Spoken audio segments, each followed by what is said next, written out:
ও নিয়ে আর কথা বলতে চাই না। এরপরও যদি কেউ বাধ্য করেন, এদেশের রাজপথ এখনো কিন্তু শেষ হয়ে যায়নি। আমরা আশা করব দেশকে অস্থিতিশীল করার জন্যে নিজের জন্মটা খারাপ করে ফেললেন, আশা করছি আপনারা থামবেন। এরপরে কপালে যা আছে আল্লাহ করবে। এই জন্য আমরা শান্তি, স্বস্তি, নিরাপত্তা যদি আল্লাহর পক্ষ থেকে বাংলাদেশ পেতে চাই, বহির্বিশ্বের যে এখন আন্তর্জাতিক ষড়যন্ত্রগুলো চলছে, অলরেডি যেহেতু মোদি লাগিয়ে দিয়েছে, এ বাতাস আসতে কিন্তু বেশি দেরি হবে না। কি কথা বললেন না? আপনি বাস্তবতা কিছু বোঝার চেষ্টা করেন। আমরা শান্তি, স্বস্তি, নিরাপত্তা পেতে চাইলে ঈমান যায় আছে, ঈমানের সাথে যেন শিরিক মিশ্রণ না হয়। যেহেতু আল্লাহর আইনের সাথে অন্য কোনো আইন মিশ্রণ করা শিরিক, সুতরাং এই দেশে আল্লাহর আইনের বাইরে কোনো আইন আমরা চলতে দিতে পারি না, তাহলে দেশটা নিরাপত্তাহীন হয়ে যাবে। আমরা চাই দুনিয়া যার, আইনও চলবে। যেই জিনিস আপনার না, ওইটা যদি নিজের আয়ত্তে নিয়ে নেন, যেভাবেই হোক, প্রতারণা করে হোক, সিটারি বাটপারি করে হোক, ধোকাবাজি করে হোক, ছিনতাই করে হোক, ডাকাতি করে হোক, চাঁদাবাজি করে হোক, যেভাবেই হোক, যদি নিজে ওইটা নিজের আয়ত্তে নেন, অথচ জিনিসটা আপনার না। আগস্টের 5 তারিখের পরে অনেক মানুষের চরিত্রে আমরা এগুলো দেখতে পেয়েছি। যে জিনিস যার না, সেইটা নিজের করে নিয়েছেন। নির্বাচন আমি আজকে বিকাল বেলা দিতে বলছি, দেন, রাত শেষ হলে সকালে দিয়ে দেন, কিন্তু এগুলো পাল্টিয়ে দেন। সত্যি বলছে, এগুলো পাল্টিয়ে না দিলে আল্লাহর কসম যা ছিল আবার তার চাইতে বেশি খারাপ হবে। আর এভাবে যদি কেউ চেয়ারে বসতে পারে, বলেন তো ওইভাবে চেয়ারে বসলে বৈধ না অবৈধ? অবৈধ সুখ পেয়ে আপনি কি করবেন দুনিয়ায়? কয়দিন ভোগ করবেন অবৈধ সুখ? এই পৃথিবীতে অবৈধ সুখ যারা ভোগ করে শান্তি পায়, আল্লাহর কোরআন বলেছে অবশ্যই তাদের দুঃখ কপালে আছে। দুনিয়া আখিরাত মিলে কয়টা? না, আমি হাসির ছলে বলি নাই, বাস্তবতা এইটা আমরা সতর্ক করে দিলাম। এরপরেও যদি কেউ মানতে না চান, নিজের কপালে নিজে আগুন লাগাবেন। যে যখন চেয়ারে থাকে সে তখন গিয়ারে থাকে। চেয়ার পেয়েছেন তো গিয়ারে আছেন, টের পাচ্ছেন না কিছু। 92% মুসলমান যদি আবার 36শে জুলাই তৈরি করা লাগে, কোরআন কায়েম করেই ছাড়বে ইনশাল্লাহ। আমি এখান থেকে একটা শিক্ষা দিতে চাই, যেহেতু রেকর্ড হচ্ছে, এটা জাতির জন্যে বলবো। এটা আমার অন্য দিকে নিয়েছেন না, যে হুজুর যা বলো সব আমার গায়ে লাগে। যেহেতু অবৈধ সুখ ভোগ করলে এক একটার জন্য শাস্তি কয়টা? আরো জোরে। তাহলে এতদিন যারা এগুলো করেছে তাদের এখন শাস্তি আপনি দেখতে পাচ্ছেন। এত কিছু তারা করেছিল, এখন ভোগ করতে পারছে না। কয়েকদিন আগে সিঙ্গাপুরে ছিলাম, মালয়েশিয়া, কয়েকটা দেশ ঘুরছিলাম, দেখি এই দেশ থেকে যারা পালিয়ে গেছে ওরা কিন্তু ওই দেশে সাহেব পাড়া বানিয়েছে, সেকেন্ড হোম ওদের আছে, তো থাকতে পারে না, তালা লাগানো থাকে হচ্ছে হোটেলে। আমি যেই হোটেলে উঠেছিলাম, নিচে নেমে দেখি 2 শয়তান চা খাচ্ছে। কি গো? হুজুর আমরা আগেই পালিয়েছি। আপনি পালাইলেন কেন? আপনার না 620টা বাড়ি? ওই যে চট্টগ্রামের একজন ছিল না, কি মন্ত্রী যেন, ভূমি মন্ত্রী, 620টা বাড়ি আছে শয়তান। একজনের বাড়ি লাগে কয়টা বলেন তো? আমার বাবার একটা বাড়ি, তাই আমি থাকার সময় পাই না। আর শয়তানে 5 বছরে 620টা বাড়ি বানিয়েছে। আমার মনে হয় এই 9 মাস যদি থাকতো, ও আরো 200 বাড়ি বানাইতো। বানিয়ে কি করলেন? একটাও তো থাকতে পারেন না। এখন এই যে হোটেলে থাকা লাগে, কয়দিন থাকবেন এভাবে? সাহেব পাড়ায় থাকতে পারেন না, হলে থাকবো ওখানে। বাংলাদেশের 20 লাখ মানুষ এই মালয়েশিয়া আছে, আমার পিটিয়ে ভত্তা বানিয়ে ফেলবে। অবৈধ সুখ যারা ভোগ করেছেন, আল্লাহর কসম, এক একটা অবৈধ সুখের জন্য 70টা করে অশান্তি পাবেন দুনিয়া আখিরাত মিলে। এর বাস্তব প্রমাণ আমার কুষ্টিয়ার হানিফ আর ইনুর বাড়ি। ওই আগস্টের 5 তারিখে বিকাল বেলা তো একটা নাজিল হয়েছিল আযাব, আবার এই ফেব্রুয়ারির 5 তারিখে আযাবুল বুলডোজার নাজিল হয়েছে, পুরাটা মিশিয়ে দিয়েছে। অথচ কি দাপট ছিল দেখেছেন? আগস্টের 5 তারিখের আগ পর্যন্ত দাপট কি গো? ক্ষমতা ভোগ করেছে, কিন্তু এটা কি বৈধ না অবৈধ? আমরা চাই আপনাদের, আমি হিতাকাঙ্ক্ষী, কে কোন দল করেন এখন আমার সব চিন্তাবাদ, কারণ আমি কোরআনের আলেম। কোরআন যেহেতু সবার, আমিও এখন এক কথা বলেন না কেন? কেউ নিজের দিকে টেনে কথা বলবেন না, আমি সবার জন্য বলছি। যেহেতু অবৈধ সুখ ভোগ করলে কি হয় আমরা এখন হাড়ে হাড়ে টের পাচ্ছি, দেখতেও পাচ্ছি। আগামীতে যারা চেয়ারে বসবেন, এই চেয়ারে কেউ যেন বসে অবৈধ সুখ ভোগ করতে না পারে। দল মত জাতি বর্ণ ধর্ম নির্বিশেষে কোরআনের অনুষ্ঠানে যারা আজকে এসেছি, খুশি হয়ে বলছে আলহামদুলিল্লাহ। আমরা জন্মের পর থেকে শুনছি এটা শুকরিয়া আদায় করার একটা বাক্য, নাকি শোনেননি কোনোদিন? লাইং শাকারতুম লাযিদান্নাকুম, যদি নিয়ামতের শুকরিয়া আদায় করো আমি আল্লাহ নিয়ামতকে বাড়িয়ে দেব। আল্লাহ শুধুমাত্র বাড়িয়ে দেব এ কথাই তো হয়ে যেত। লামে তাকিদ নুনে সাকিলা দিলেন কেন? অবশ্যই বাড়িয়ে দেব। মুফাসসিরিন ইকরাম লিখেছেন এই আয়াতের ব্যাখ্যা করতে গিয়ে, পৃথিবীতে কোনো মানুষ যদি একটা জিনিস হারিয়ে ফেলে, ওই হারানো জিনিসের বিনিময়ে আল্লাহ রাব্বুল আলামিন কমপক্ষে তাকে ডবল করে দেবে দুনিয়া আখিরাত মিলিয়ে। কোরআনের আয়াত এবং হাদিসের বর্ণনা অনুযায়ী পৃথিবীতে কেউ যদি একটা কষ্ট সহ্য করে, দুঃখ পায়, আর এই কষ্টটা যদি 3টা কারণে পেয়ে থাকে, তাহলে কমপক্ষে 10 থেকে 70 গুণ পর্যন্ত দুনিয়া আখিরাতে তাকে শান্তির ব্যবস্থা আল্লাহ করবে। ফাইন্না মাআল উসরি ইসরা, ইন্না মাআল উসরি ইসরা। এই আয়াতের তাফসিরে দেখবেন ফি জিলালিল কোরআন সাজ্জাদ কুতুব রহমাতুল্লাহ আলাইহি টিকার ভেতরে তিনি দিয়েছেন, কোন মানুষ যদি দুনিয়ার ময়দানে একটা কষ্ট সহ্য করে, তাহলে এই কষ্টের জন্য আল্লাহ যে সুখ শান্তি স্বস্তি নিরাপত্তা কল্যাণের কথা জানিয়েছে সেইটা অগণিত। এজন্য ইসরর আগে আলিফ লাম নেই, উসরুনের আগে আলিফ লাম আছে, এটা মারেফা, এটা নির্দিষ্ট। এর আগে মাগা আছে, মাগা মানে সঙ্গে সাথে। আল্লাহ এর আগে ইন্না দিয়ে গ্যারান্টি দিয়েছেন অবশ্যই কষ্টের সাথে, কষ্টের পরে, কষ্টের সঙ্গে সুখ আছে। কিন্তু কয়টা? আমি যেহেতু আলিম মাদ্রাসা, অনেক আলেম এখানে আছে, একটু চিন্তা ভাবনা করে আয়াতগুলো পড়বেন, মজা পাবেন। এদিকে তাকান, তাকান এদিকে। আমার কথা যেটা বলি ওখান থেকে আমি একটা শিক্ষা নিয়ে আসি আগে, তারপরে সামনে যায়। তো এই আয়াত থেকে আমাদের শিক্ষা কি? একটা কষ্ট যদি কেউ দুনিয়াতে সহ্য করে, একটা কষ্টের বিনিময়ে কমপক্ষে, যেহেতু ইসরার আগে আলিফ লাম নেই, এটা অনির্দিষ্ট, এটা না কেরা, তার মানে সুখ একটা দুইটা না, কত দেবে এটা আমরা জানি না। আল্লাহ একটা নির্ধারিত নিয়ম দিয়েছেন যে সর্বনিম্ন 10, মাংজা বিল হাসানাতি ফালাহু আশরু আমসালিহা। একটা নেকির কাজের পরে কমপক্ষে আল্লাহ ওই 10 গুণ পর্যন্ত সওয়াব দেয়, আর সর্বঊর্ধ্বে 70 গুণ। এরপরে কত আছে এটা আমাদের ধারণার বাইরে, বেগাইরি হিসাব বলা আছে কোরআনে।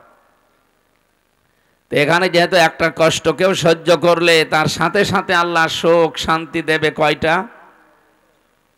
কমপক্ষে নিম্নে 10, উপরে 70-এর উপরে আরো আছে, আমরা 70-ই ধরলাম। এদিকে তাকিয়ে বলেন সর্বনিম্ন কত? এর উপরে অন্তত 70 ধরি, তার উপরে যত আছে আমাদের হিসাবের যেহেতু বাইরে, ওইটা বাদ দিলাম। একটা কষ্ট যারা আমরা সহ্য করি, এর সাথে সাথে আল্লাহ সুখ শান্তি আমাদেরকে দেবেন 70টা। এটার ভেতরে কি আছে এখন আমরা বের করতে চাই। সুখ যদি আপনি দুনিয়ায় পেয়ে থাকেন, কষ্ট যদি আপনি পেয়ে থাকেন, এই কষ্টটা এই সুখটা হওয়া লাগবে 3টা কারণে। কয়টা? আমি কথা বোঝাতে পারছি কিনা বলেন? আপনি কষ্ট পেলেই হবে না, কষ্ট পাওয়া লাগবে দুনিয়ায় কয়টা কারণে? আরো জোরে বলেন। এক নম্বরে আপনার যদি আল্লাহর জন্য কষ্ট হয়, রাসূলুল্লাহর জন্য কষ্ট হয়, মানবতার জন্য কষ্ট হয়। কয়টা কারণ পেলাম? এই তিন কারণের বাইরে যদি কেউ কষ্ট পায়, তার কষ্টের সাথে আল্লাহ সুখ শান্তি রেখেছেন, এ কথা কোরআনে নেই। এ মাদ্রাসার যারা সম্মানিত আলেম ওলামা যারা আছেন তাদেরকে বলছি, একটু ভালো করে খেয়াল করেন। সাধারণ মানুষ হয়তো এভাবে না বুঝলেও আপনারা বুঝবেন। আপনি বলেন একটা কষ্টের পেছনে কারণ কয়টা? আরো জোরে। আপনি তিন কারণের বাইরে যদি দুনিয়ায় কষ্ট পান, আপনার জন্য কোনো শান্তি, স্বস্তি, নিরাপত্তা, সুখ, কল্যাণ আল্লাহ রাখেন না। বহু মানুষকে আমরা দেখি এই তিন কারণের বাইরেও তারা কষ্ট সহ্য করে। এই যে প্রেম যারা করে, সেকা খায়, কষ্ট পায় না? যারা করিয়েছে, সেকা খেয়েছে, একটু হাত তোলেন তো দেখি আল্লাহর ওলিরা। এই এলাকায় তো এসব নেই, আলহামদুলিল্লাহ। আপনাদের এলাকায় মাদ্রাসা আছে তো এই জন্য এসব নেই। চালাক, এই যে কে যেন বলছে চালাক মাল, ঠিকই। যাই হোক, এই কষ্টের পরে সুখ পাবেন না। পরকীয়া প্রেমে যারা আছে, এরা যদি একটু মানে কিছু হয়, কষ্ট পায় না? এই কষ্টের সাথে কি সুখ আছে? না। এটা হাসি না, আপনি নাম ধরেই বলছি, আমার দাদির বয়সী তো, এই জন্যে। উনি যখন চলে গেল কষ্ট পায়নি? কি কষ্ট পেয়েছে আপনি দেখেছেন, কি কান্না কাঁদছিল। আমার তো মনে হয় স্বামী মরে গেলেও ও এত কাঁদেনি। কি কন্দন গো, মনে হচ্ছে যে সব মরে গেছে একদিনই। আমি এর আগেও কন্দন দেখেছি, কিন্তু চোখে পানি দেখিনি। এই দিন সত্যিই চোখে পানি বেরিয়েছিল। তার মানে এই দিন কষ্ট, কথা বললেন না কেন? এই যে কষ্ট পেলে, কষ্টকে আল্লাহর জন্যে, রাসূলুল্লাহর জন্যে, মানবতার জন্যে, কিসের জন্যে? মানবতা ধ্বংস করার জন্যে। তাহলে কোরআন বলছে যারা কষ্ট পাবে, কারণ কয়টা?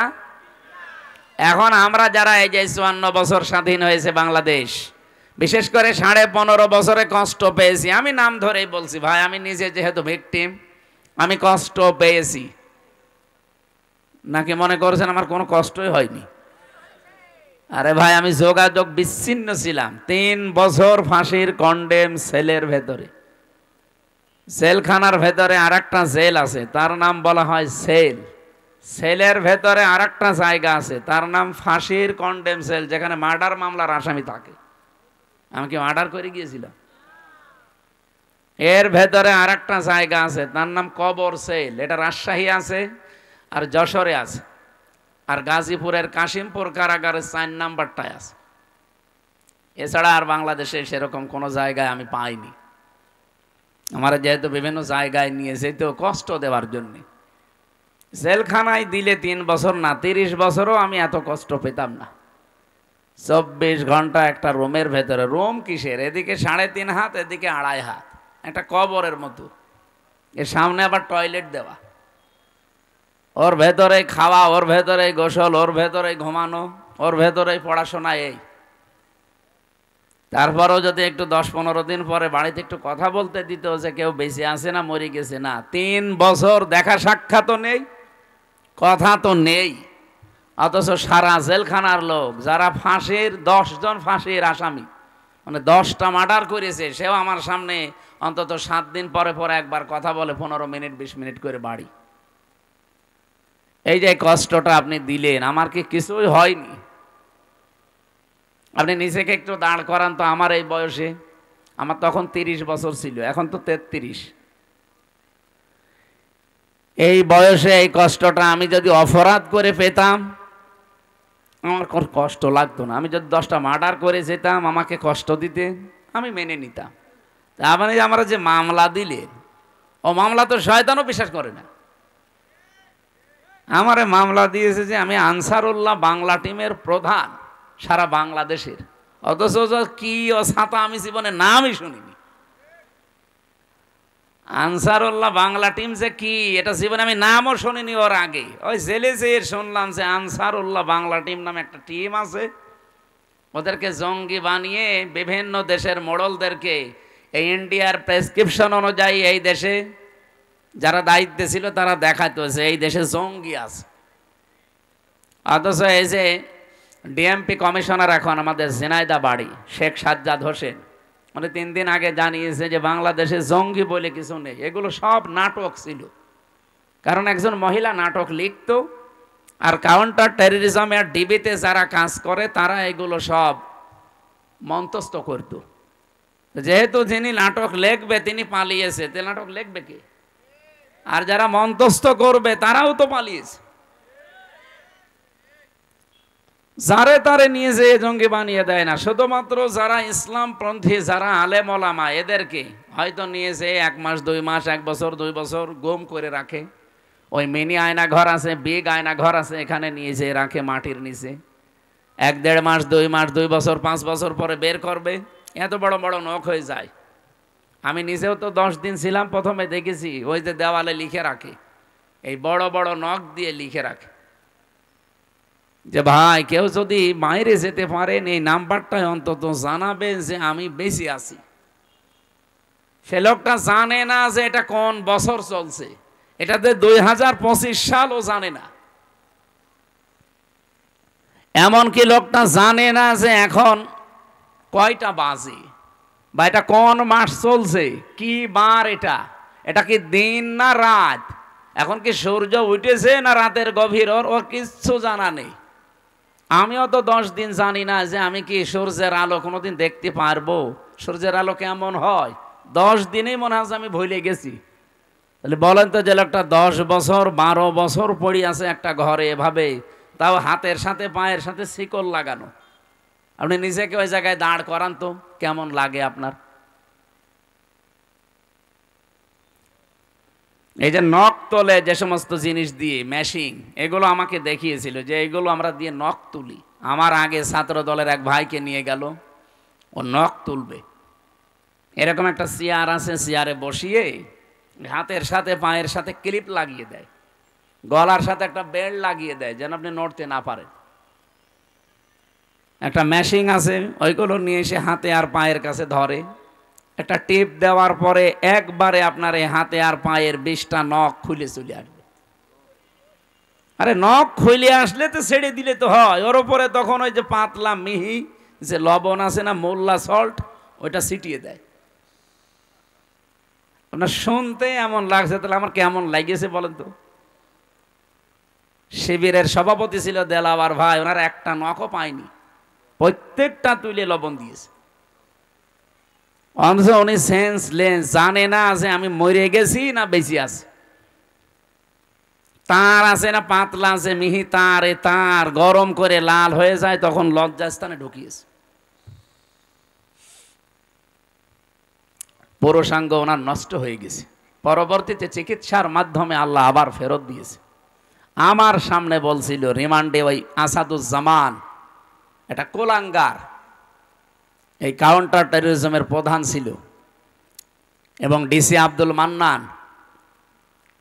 আরও চট্টগ্রামে বাড়ি আতিকুর রহমান ভূঁইয়া এডিসি। আমি নাম ধরে বলছি কারণ আমি এই সাজাগুলো পেয়েছি তো। শেখ ইমরান হোসেন খুলনা বাড়ি, এরপরে জাহিদ হাসান, গোপালগঞ্জের মনিরুল ইসলাম,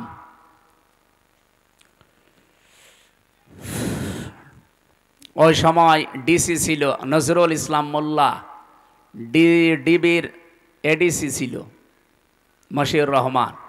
নামগুলো শুনলে একটু শান্তি লাগছে না, যে কত সুন্দর সুন্দর মুসলমানের নাম, অথচ এই মানুষগুলো আল্লাহ একজন আছে, আমার এই যে মরা লাগবে এটা বিশ্বাস করে না। আল্লাহর ভুল ধরতো আমার সামনে, কোরআনের আয়াতের বিভিন্ন বাংলা কটিশন বলতো যে আল্লাহর এটা ঠিক হয়নি।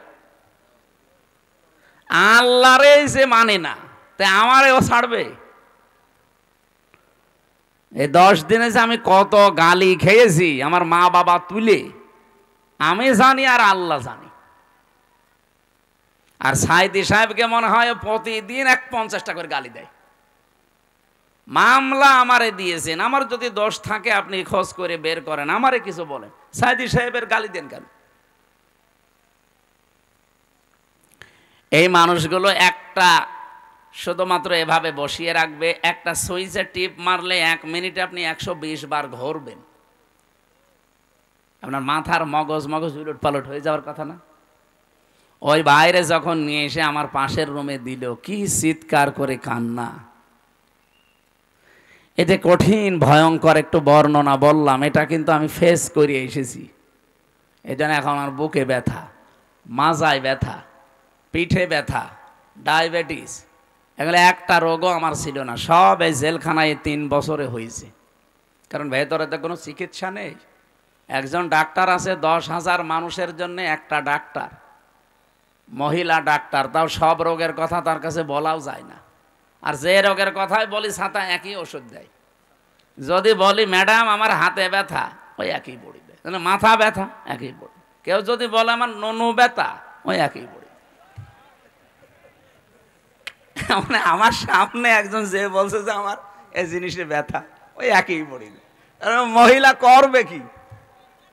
কারণ এই কথা কি ওনার সামনে বলা যায়? একজন পুরুষ মানুষ, যেখানে 25-30 বছর বয়স আমার, আমি এই জিনিস দেখাতে পারবো তার কাছে? তাও একজন দেখিয়ে ফেলেছিল, মানে সহ্যের বাইরে চলে গেছে। কি করবে? জিনিসপত্র মানে মোটা হয়ে গেছে, ফুলে, চিকিৎসা নেই, ও জেলে খালি ওই একই বড়ি দেয়। তখন বলছে এই দেখেন, কি দেখবেন দেখেন। এই কঠিন পরিস্থিতি তৈরি করলো যারা, কষ্ট বলেন তো, সত্যি করে বলেন, একটু কি হালকা আমি পাইনি? এই 3টা বছর আমার কাছে মনে হয় 30 বছর যা বেঁচে ছিলাম তার চাইতেও বেশি কষ্ট পেয়েছি। তাহলে এক একটা কষ্ট পেয়েছি আমার নিজের কোনো দোষের কারণে, কোনো অপরাধের কারণে। হয় আল্লাহর জন্য তারা কষ্ট দিয়েছে, রাসূলুল্লাহর জন্য কষ্ট দিয়েছে, অথবা মানবতার জন্য।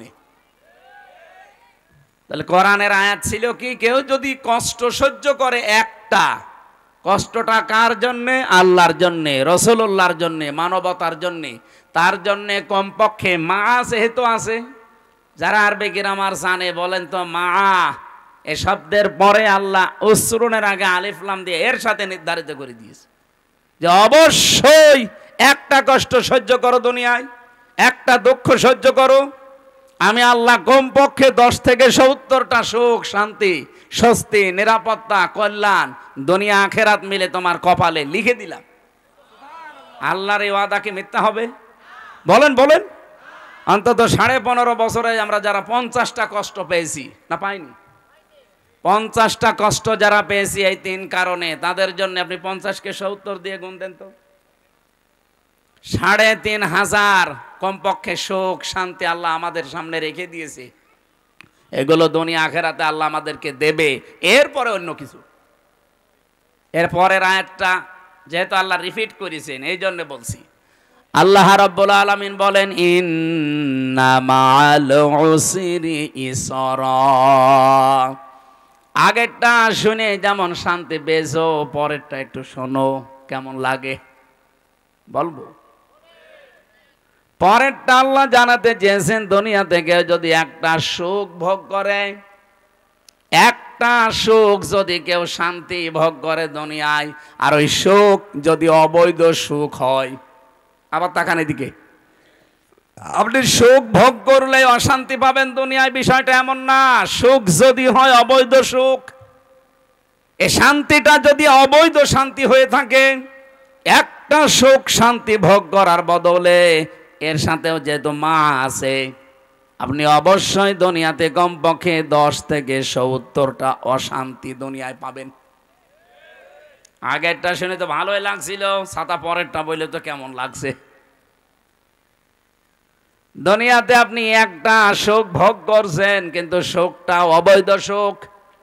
ও নওগাঁবাসী, ইমান থেকে বলবেন, যদি থেকে থাকে আপনার বিবেকে যদি কাজ করে, 15.5 বছরে যারা ছিল তারা সুখ পায়নি। এক কথা বলছেন না কেন? এ সুখটা কি বৈধ সুখ না অবৈধ? আপনি সুখ ভোগ করবেন, করেন, কিন্তু বৈধভাবে করেন। এ 15.5 বছরে 3 বার যারা ভোট করে নাম দিয়ে আপনি গেলেন ক্ষমতায়, সুখ পেলেন। আপনি তো ভোট করে যাননি, কারণ আমি নিজে ভিকটিম। 33 বছর বয়স এখন আমার। 18 বছর থেকে যদি ভোট দিতে আরম্ভ করতাম আমি 3 বার ভোট দিতে পারতাম, একবারও পারি নাই। তার মানে 3 বার যারা ছিল বৈধ না অবৈধ? বলেন বলেন। এই অবৈধ ভাবে থেকেও কি তারা সুখ পায়নি? আপনি কি এত আসতে বলেন কেন? যারা অবৈধ সুখ পেয়েছেন, যদি মনে করেন 50টা সুখ আপনি ভোগ করেছেন, এক একটা সুখে যদি কমপক্ষে 70টা করে দুঃখ আপনার কপালে থাকে, হিসাব করে আগেরটা যেমন দিলেন এবার বলেন কত হয়? 3500। আমি কোরআন মাথায় নিয়ে বলতে পারবো আল্লাহর কথা 100 ভাগ প্রতিফলন হবেই। আপনি বিশ্বাস না করতে পারেন, আমি 100 ভাগ বিশ্বাস করি, কারণ এর ভেতরে কোনো সন্দেহ নেই, সন্দেহর লেশ মাত্র। দালিকাল কিতাবুল লা রাইবা ফীহ। আল্লাহ পাক বলেন আমার এই কোরআনের ভেতরে যত তথ্য দেওয়া আছে, সন্দেহ তো দূরের কথা, সন্দেহের অবকাশও নেই, মিথ্যা তো দূরের কথা। তাহলে বাস্তবে যেটা বললাম কোরআন দিয়ে আপনি বলেন, মাস্ট বি দুনিয়ায় যারা অবৈধ সুখ ভোগ করেন, এই যে পরকীয়া প্রেমী যারা আছে তারা কি সুখ পায় না? সুখ না পেলে 2-3টা ছেলে মেয়ে রেখে চলে যায়। ও মনে হয় গিয়েছে। এত জোরে বলেন কেন? এলাকায় যদি কেউ অবৈধ সুখে থাকেন, এই মুহূর্তে আপনি থেমে যান। আর সুখ আপনি হয়তো কিছু পাচ্ছেন, কিন্তু এক একটা অবৈধ সুখের কারণে কমপক্ষে 70টা দুঃখ সামনে আপনার অপেক্ষা করছে। সুতরাং এই প্রেম ছেড়ে দেওয়া লাগবে, পরকীয়া প্রেম। যারা রাজি আছেন হাত তোলেন তো। এই কার সাথে লাইন আপনার? বিয়ে করেছেন? বিয়ে করলে তো আপনার আর লাইন করার দরকার নেই। আমি এখান থেকে একটা শিক্ষা দিতে চাই, যেহেতু রেকর্ড হচ্ছে, এটা জাতির জন্যে বলবো। এটা আমার অন্য দিকে নিয়েছেন না, হুজুর যা বলো সব আমার গায়ে লাগে। যেহেতু অবৈধ সুখ ভোগ করলে এক একটার জন্য শাস্তি কয়টা? আরো জোরে। তাহলে এতদিন যারা এগুলো করেছে তাদের এখন শাস্তি আপনি দেখতে পাচ্ছেন। এত কিছু তারা করেছিল, এখন ভোগ করতে পারছে না। কয়েকদিন আগে সিঙ্গাপুরে ছিলাম, মালয়েশিয়া, কয়েকটা দেশ ঘুরছিলাম, দেখি এই দেশ থেকে যারা পালিয়ে গেছে ওরা কিন্তু ওই দেশে সাহেব পাড়া বানিয়েছে, সেকেন্ড হোম ওদের আছে, তো থাকতে পারে না, তালা লাগানো থাকে হচ্ছে হোটেলে। আমি সেই হোটেলে উঠেছিলাম, নিচে নেমে দেখি 2 শয়তান চা খাচ্ছে। কি গো? হুজুর আমরা আগেই পালিয়েছি। আপনি পালাইলেন কেন? আপনার না 620টা বাড়ি। ওই যে চট্টগ্রামের একজন ছিল না, কি মন্ত্রী যেন, ভূমি মন্ত্রী, 620টা বাড়িয়েছে শয়তান। একজনের বাড়ি লাগে কয়টা বলেন তো? আমার বাবার একটা বাড়ি, তাই আমি থাকার সময় পাই না। আর শয়তানে 5 বছরে 620টা বাড়ি বানিয়েছে। আমার মনে হয় এই 9 মাস যদি থাকতো ও আরো 200 বাড়ি বানাইতো। বানিয়ে কি করলেন? একটাও তো থাকতে পারেন না। এখন এই যে হোটেলে থাকা লাগে, কয়দিন থাকবেন এভাবে? সাহেব পাড়ায় থাকতে পারেন না, হলে থাকবো ওখানে। বাংলাদেশের 20 লাখ মানুষ এই মালয়েশিয়া আছে, আমার পিটিয়ে ভর্তা বানিয়ে ফেলবে। অবৈধ সুখ যারা ভোগ করেছেন, আল্লাহর কসম, এক একটা অবৈধ সুখের জন্য 70টা করে অশান্তি পাবেন দুনিয়া আখেরাত মিলে। এর বাস্তব প্রমাণ আমার কুষ্টিয়ার হানিফ আর ইনুর বাড়ি। ওই আগস্টের 5 তারিখে বিকাল বেলা তো একটা নাজিল হয়েছিল আযাব, আবার এই ফেব্রুয়ারির 5 তারিখে আযাবুল বুলডোজার নাজিল হয়েছে, পুরাটা মিশিয়ে দিয়েছে। অথচ কি দাপট ছিল দেখেছেন?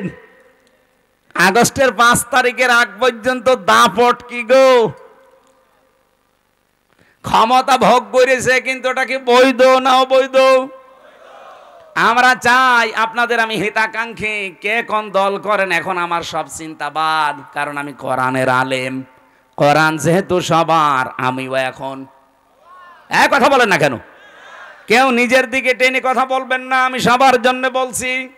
যেহেতু অবৈধ সুখ ভোগ করলে কি হয় আমরা এখন হাড়ে হাড়ে টের পাচ্ছি, দেখতেও পাচ্ছি।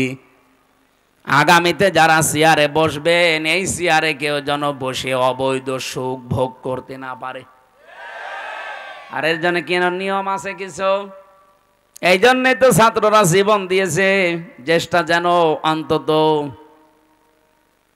নিরপেক্ষভাবে মানুষ চেয়ারে বসতে পারে। আপনি যদি এই কাজগুলো না করে আবার বলেন যে চাই, কি চান? নির্বাচন চাই, দিয়ে দিলাম, কি হবে? দিনের ভোট রাতে হবে। আমি যা বলছি যদি একটা কথা মিথ্যা প্রমাণ করতে পারেন আমি এখনই বন্ধ করে দেব।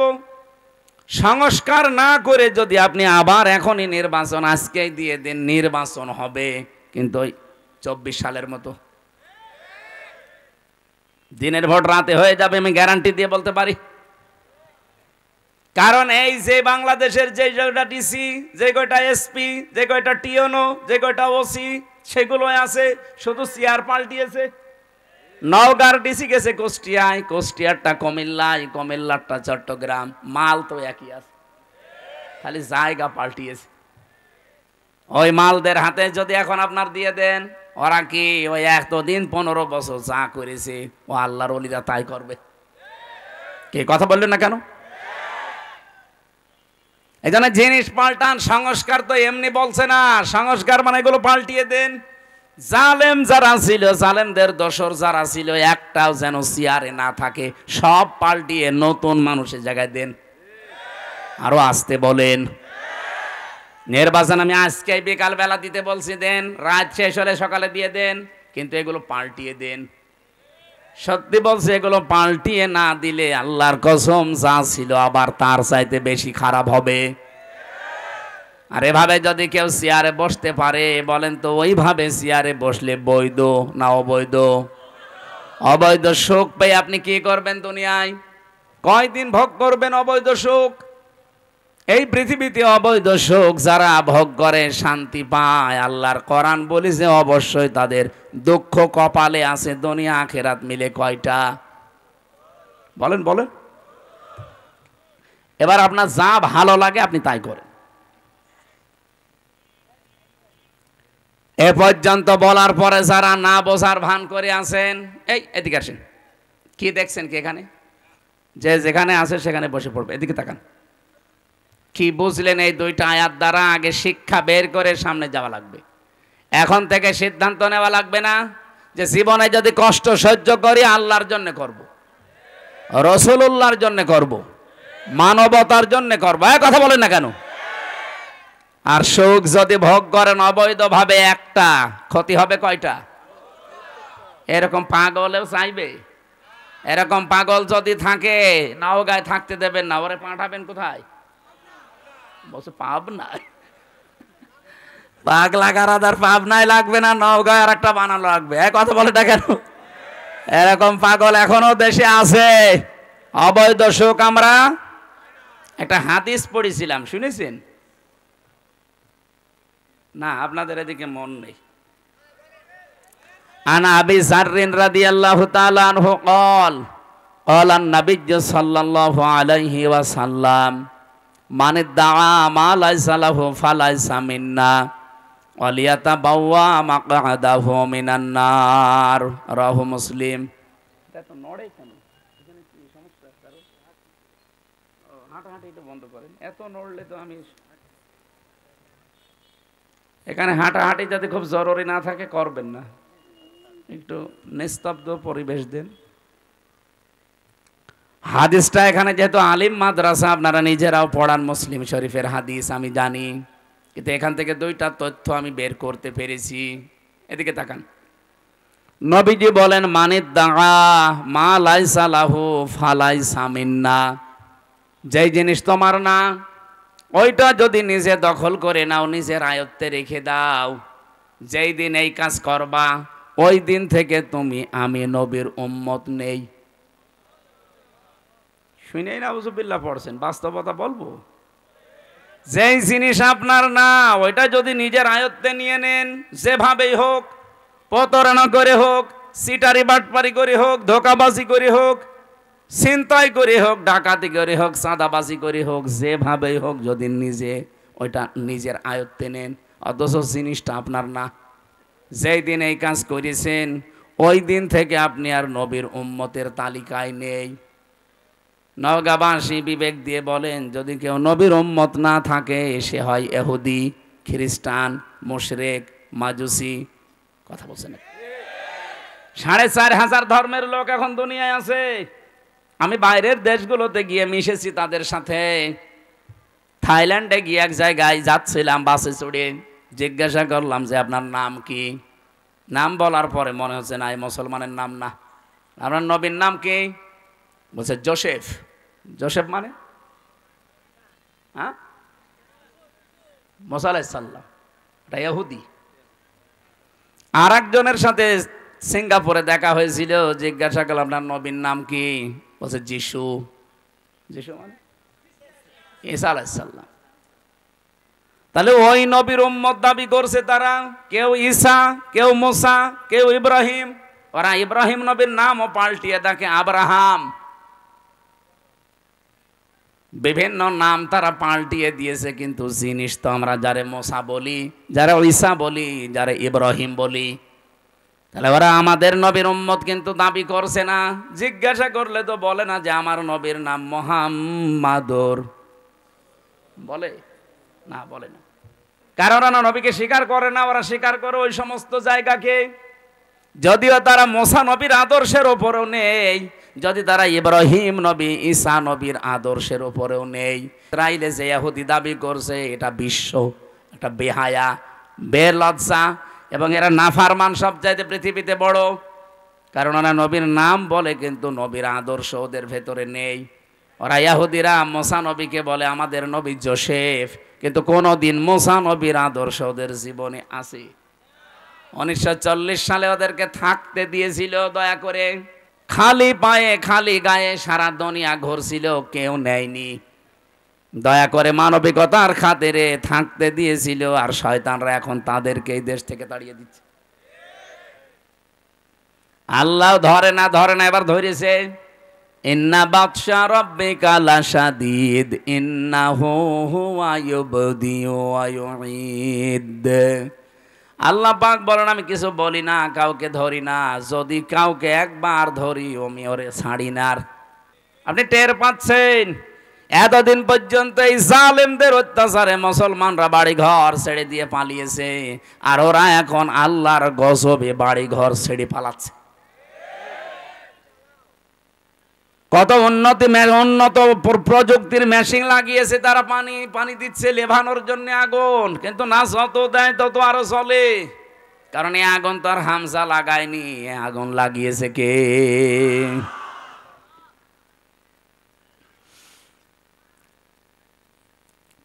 ওই জিনিস তো আপনাদের দখলে থাকার কথা ছিল না, আপনারা দখল করে নেন কোন কারণে? যেই জিনিস আপনার না ওইটা যদি আপনি দখল করে নেন, আল্লাহর কসম করে বলছি ওই দিন থেকে আপনি কিন্তু নবীর উম্মত আর নেই। আগস্টের 5 তারিখের পরে অনেক মানুষের চরিত্রে আমরা এগুলো দেখতে পেয়েছি, যে জিনিস যার না সেইটা নিজের করে নিয়েছেন। আপনি মনে করছেন কি আপনি নামাজ পড়েন, রোজা রাখেন, আপনি হজ করে এসেছেন, বিশাল পাগড়ি মাথায় দেন, জুব্বা গায়ে দেন, আপনি নবীর উম্মত আছেন? কে বলেছে আপনাকে? আপনি যদি নবীর উম্মত থাকেন এই হাদিসটা না মানার পরেও, তাহলে আব্দুল্লাহ বিন উবায় নবীর উম্মত। কে কথা বলেন কেন?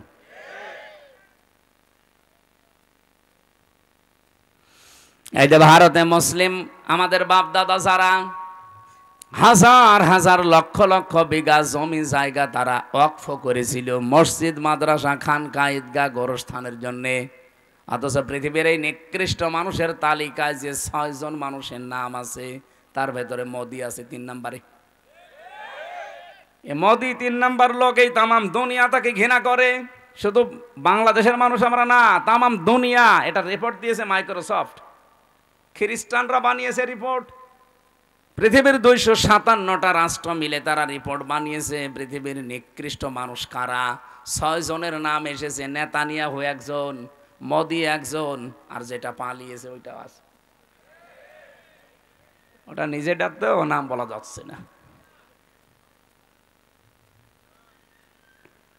আপনি কি মনে করছেন এই মানুষগুলোকে শুধুমাত্র আমরা খারাপ বলছি? কে বলেছে? তামাম দুনিয়ার যত সৃষ্টি আছে ওদেরকে সামনে নিয়ে যান, ওরা এই নামগুলো শুনলে ঘৃণা ভরে, প্রত্যাখ্যান করছে।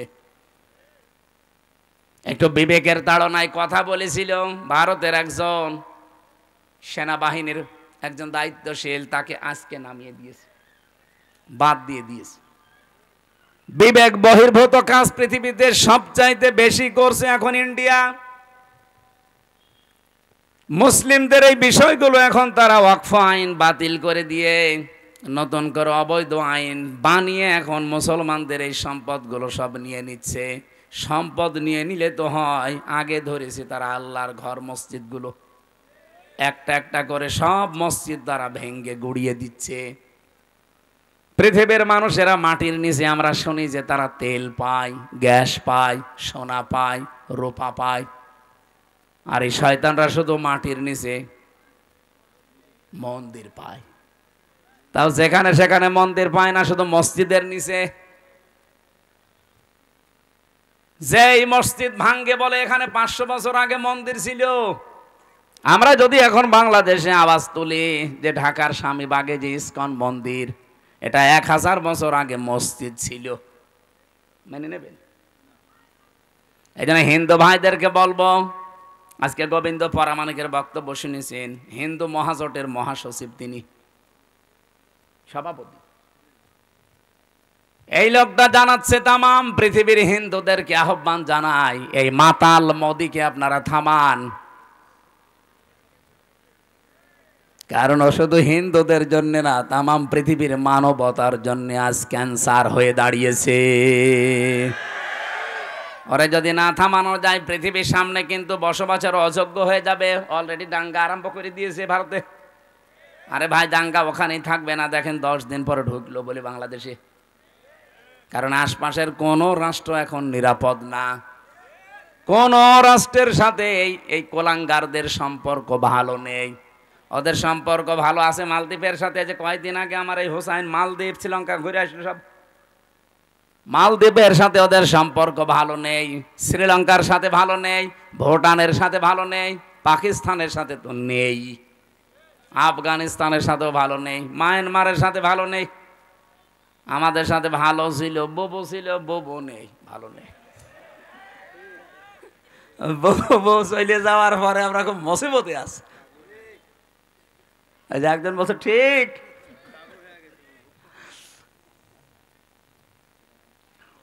বউরে এতদিন শুনতাম নাকি যে স্বামী স্ত্রীর সম্পর্ক, এটা তো মিথ্যা কথা। কারণ দাদা তো ফুল হাতা আর আমরা হাফ হাতা। ফুল হাতা বোঝেন? আমি জেলখানা এটা বুঝতাম না। জেলখানায় এক পেয়েছিলাম, জেলার দেবদুলাল। ও যখনই জেলে প্রবেশ করত, গেট দিয়ে আসার সঙ্গে সঙ্গে কয়েদিরা যারা এক বাক্যে আওয়াজ দিত, ফুল হাতা ঢুকতেছে। তখন বুঝলাম যে বেটা মুসলমানই দিইনি। মুসলমানি না দিলে কি বলে? ফুল হাতা। আর আমরা এখানেও ফুল হাতা আছে, এই যে ছোটগুলো। এই না মানে না, ও ফুল হাতা। এই ছোট ছোট গুলো, এগুলো সব ফুল হাতা না, এগুলো হাফ হাতা এখন হয়নি। যাই বলেন, এতদিন পর্যন্ত মিথ্যা কথা ছড়িয়েছেন এই 15 বছর যে আমাদের স্বামী স্ত্রীর সম্পর্ক না, এটা আর বলবেন না, এটা সম্ভব না। কারণ আমাদেরটা যাই হোক, অন্তত হাসি কথা বলছেন এখন। আর দাদা তো জীবনে যদি এখন মুসলমানি দেওয়া লাগে, এই বুড়ো বয়সে আপনি হাসাম পাবেন কোথায়? এখন বুড়ো হাসাম লাগবে না। আপনি এই বয়সের কোনো ছেলে দিয়ে মুসলমানি দিতে পারবেন? ও তো লজ্জা পাবে, বলবে বুড়ো হাসাম নিয়ে আসেন। এখন বুড়ো হাসামের হাতে আপনি অস্ত্র দেবেন, ও আগা কাটতে যে গোড়া কেটে বাদ দিয়ে দেবে। আমি আর নিচে নামলাম না। দাদা জীবনের মতো বিয়ে করার স্বাদ মিটে যাবে। আর দাদা যদি মুসলমানি না দেয়, ও মুসলমান না হয়, ওর সাথে বিয়ে দেওয়া যায়? আমরা আহ্বান জানাচ্ছি গোবিন্দ পরামানিক সাহেবের সাথে তামাম দুনিয়ার সব হিন্দুরা একজোট হয়ে লোকটাকে থামান। অন্তত আমরা সবাই যেহেতু প্রতিবেশী পাল্টানো যায় না। আমরা চাই সবাই মিলেমিশে অন্তত দুনিয়ার জীবনটা পার করি, কেউ থাকবো না আমরা। আপনি হিন্দু হন, খ্রিস্টান হন, মুসলমান হন, যাই হন, আর 100 বছর পরে এই পৃথিবীর জমিনে কেউ থাকবেন না, সব মাটির নিচে নাই আগুনে পুড়ে শেষ হয়ে যাবেন। পরবর্তীতে নতুন প্রজন্ম এসে এখানে আবার চাষ করবে। এক কথা বলছেন এখন। সুতরাং আমরা যেই কয়দিনই আছি শান্তি, স্বস্তি, নিরাপত্তা নিয়ে থাকতে চাই। কথা বলেন না কেন? আর আমাদের নিরাপত্তা দেওয়ার একচ্ছত্র মালিকানা মোদির, আমেরিকার। কার? আরো জোরে বলেন কার? এই শিরিকটা বাংলাদেশে আছে, এই জন্য আমি স্মরণ করাচ্ছি। অনেকে এখন বিভিন্ন দিকে ঝুঁকতেছে, কেউ রাশিয়ার দিকে, কেউ আমেরিকার দিকে, কেউ দাদার দিকে তো ঝুঁকেই আছে, কেউ চীনের দিকে। না, পৃথিবীর কেউ নিরাপত্তা দেওয়ার মালিক না, তার নিজেরই নিরাপত্তা নেই। নিরাপত্তা শুধুমাত্র দিতে পারে আমার আল্লাহ। আর আল্লাহ কাদেরকে দেবেন? কোরআনে কারিমে সূরা আনআম 7 নাম্বার পারা 17 নাম্বার পৃষ্ঠার 1ম নাম্বার লাইনের 82 নাম্বার আয়াতে আছে, আল্লাযীনা আমানু ওয়া লাম ইয়ালবিসু ঈমানাহুম বিযুলমিন উলাইকা লাহুমুল আমনু ওয়া হুম মুহতাদুন। বলেন আল্লাহু আকবার। আল্লাহ পাক বলেন দুনিয়ায় যারা ঈমান আনবে আর ঈমানের সাথে যারা শিরিক, জুলুম, এখানে জুলমুন মানে আর শিরকিন, যারা জুলুম এবং শিরিক তাদের ঈমানের সাথে মিশ্রণ করবে না, উলাইকা লাহুমুল আমনু, এই মানুষগুলোই আল্লাহর কাছে নিরাপত্তার হকদার। ও বাংলার মুসলমানেরা, আমরা তো আর খ্রিস্টান না, আমরা তো এখানে মুশরিক না, আমরা এখানে 92% মুসলমান। অন্যান্য ইবাদত বন্দেগী কম থাকতে পারে, কিন্তু নামের আগে আমার মোহাম্মদ আছে। 92% মুসলমান আমরা। শান্তি, স্বস্তি, নিরাপত্তা আল্লাহ দেবেন। উলাইকা, আল্লাহ বলেন আঙ্গুল দিয়ে মনে হচ্ছে দেখাচ্ছে, ইসমে ইশারা, উলাইকা লাহুমুল আমনু, এই মানুষগুলোই লাহুমুল আমনু, এদেরকে আমি আল্লাহ নিরাপত্তা দেব, এরা নিরাপত্তার হকদার। যদি তারা ঈমান আনার পরে ঈমানের সাথে শিরিক আর জুলুম মিশ্রণ না করে। বাংলাদেশে ঈমানদার যারা দাবি করতাম তাদের সাথে শিরিক আছে না নেই? জুলুম আছে না নেই? বলেন বলেন। শিরিক কি, জুলুম কি, এই দুইটা যদি আপনি পরিষ্কার হয়ে যান, তাহলে ওই দুইটা থেকে নিজেকে মাহফুজ রাখবেন, হেফাজত করবেন। আল্লাহর কসম, দুনিয়ায় কেউ পাশে না থাক, হেফাজত করার দায়িত্ব নিয়ে নেবে কে? এক কথায় বলছি, শিরিক কি? আল্লাহ যেটা পারে ওইটা অন্য কেউ পারে, এই বিশ্বাস করার নাম শিরিক। এক কথা বলছেন এখন। আল্লাহ যেটা পারে ওইটা অন্য কেউ, আরো জোরে বলেন। কেউ যদি এ বিশ্বাস করে থাকেন আপনি শিরিক করছেন, আর শিরিক করলে আপনি আর মানুষ নেই, মুশরিক।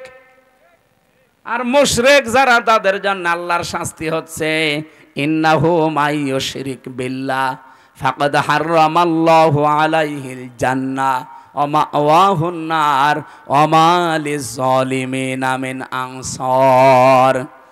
সূরা মায়েদা 6 নাম্বার পারা 19 নাম্বার পৃষ্ঠার 12 নাম্বার লাইনে আজটি আছে, কোন মানুষ যদি পৃথিবীতে শিরিক করে, 1 নাম্বার শাস্তি, আল্লাহ তাকে জান্নাত হারাম করে দিয়েছে, আর জাহান্নাম তার জন্য আশ্রয় স্থল। বলেন নাউজুবিল্লাহ। আজকে থেকে সিদ্ধান্ত নিয়ে ফেলেন, আল্লাহ যেটা পারে ওইটা অন্য কেউ দুনিয়ায় পারে? আরো জোরে বলেন।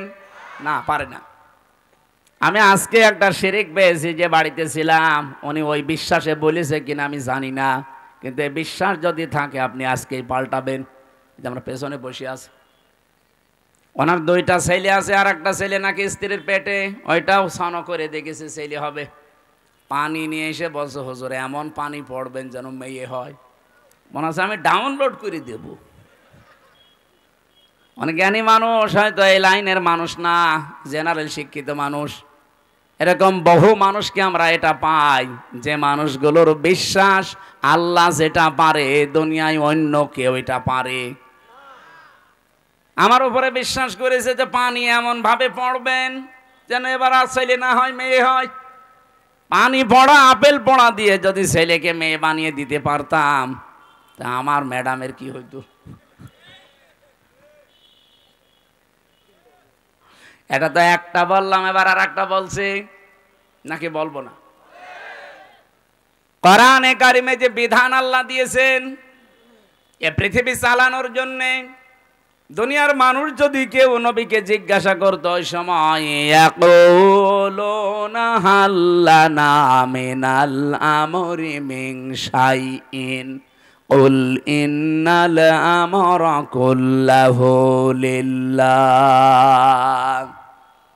আল্লাহ পাক এটা সূরা আলে ইমরানে আছে, 4 নাম্বার পারা 9 নাম্বার পৃষ্ঠার 3 নাম্বার লাইনের 154 নাম্বার আয়াতের মাঝের অংশে পাবেন।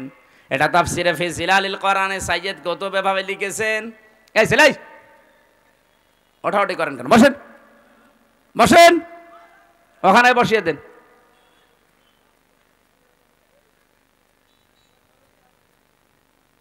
রব্বুল আলামিন বলেন, নবী মানুষ যদি আপনাকে জিজ্ঞাসা করে যে দুনিয়া চালাতে তো আইন কানুন লাগে, এগুলো কি আমরা বানাতে পারি? আল্লাহ সাফ জবাব দিয়েছেন, আপনি বলেন না। কুল ইন্নাল আমরা কুল্লাহু লিল্লাহ। আইন শুধুমাত্র বানাতে পারে কে? আরো জোরে বলেন। আল্লাহর দেওয়া আইনের পাশাপাশি কেউ যদি আইন বানায় সে শিরিক করছে। কি কথা বলেন? আপনি 318 পৃষ্ঠার এই বইটা পড়েন, এই যে নারী কমিশন বানিয়েছে যেটা, পুরাটা পড়ে দেখেছি আমি। এখানে আমার দৃষ্টিতে প্রত্যেকটা পয়েন্টে তারা ভুল করেছে, আর অধিকাংশগুলো আল্লাহর কোরআনের আয়াতের বিরুদ্ধে লিখেছে। ওরা 3 নাম্বার পয়েন্টে এটা লিখেছে যে দেহ আমার, সিদ্ধান্ত আমার, এটা কোরআনের আয়াতের বিরুদ্ধে। সূরা আরাফ এটা 8 নাম্বার পারা 16 নাম্বার পৃষ্ঠার 12 নাম্বার লাইনের 54 নাম্বার আয়াতে আছে, মাঝের অংশে পাবেন আলা লাহুল খালকু ওয়াল আমরু। আল্লাহ বলেন এ পৃথিবী বানিয়েছি আমি, সিদ্ধান্ত দেবে কে? আর ওরা বলছে দেহ আমার, সিদ্ধান্ত আমার। আরে ভাই, দেহ আপনার মানে? আমার এই যে 33 বছর বয়স, 34 বছর আগে আমির হামজা নামে কোনো অস্তিত্ব ছিল? আসতে বলেন। হালাতা আলাল ইনসান হাইনুম মিনাদ দাহরি লাম ইয়াকুন শাইয়াম মাযকুরা। মানুষের জীবনে কি এমন সময় যায়নি যখন সে উল্লেখ করার মতো কিছু ছিল না? আমি তো 34 বছর আগে, আমার বাবার বিয়ে হয়েছে 35 বছর আগে, 34 বছর আগে অন্তত আমি দুনিয়ায় উল্লেখ করার মতো হামজা ছিলাম না। তে দেহ আমার হয় কি করে? এখন যদি বলেন না আমার মা বাবার, কে বলেছে আপনার মা বাবার? বিজ্ঞানের কাছে জিজ্ঞাসা করছে যে দেহটা কে বানিয়েছে, বিজ্ঞান বলছে বাবার স্ফলিঙ্গ দিয়ে দ্রুত গতিতে যে পানিটা বের হয়ে যায়, এইটা দিয়ে কমপক্ষে 4টা জিনিস তৈরি হয়।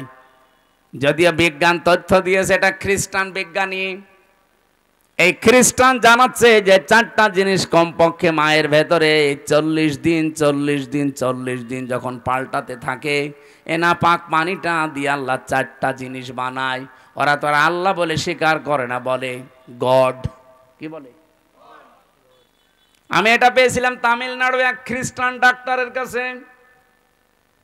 উনি বলছিল কম্পিউটারের ভেতরে, ওই যে ভ্যালোর হাসপাতালে চেন্নাই নিয়ে গিয়েছিলাম আমার ছোট মেয়েটাকে, ওই সময় তো বড় মেয়ে, ওইটাই ছোট ছিল, একটাই ছিল।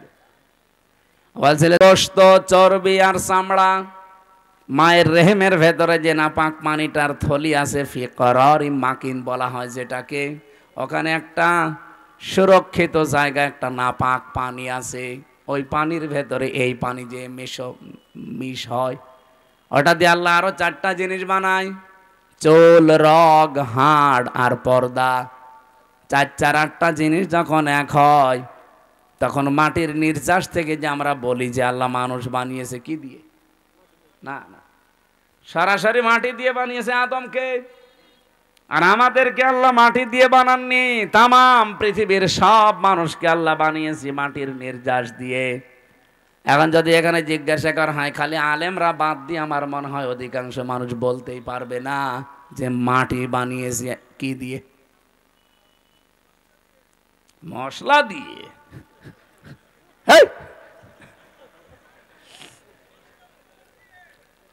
মাটির ভেতরে পাবেন আপনি oxygen, silicon, aluminium, iron, calcium, potassium, sodium, magnesium, nitrogen, hydrogen.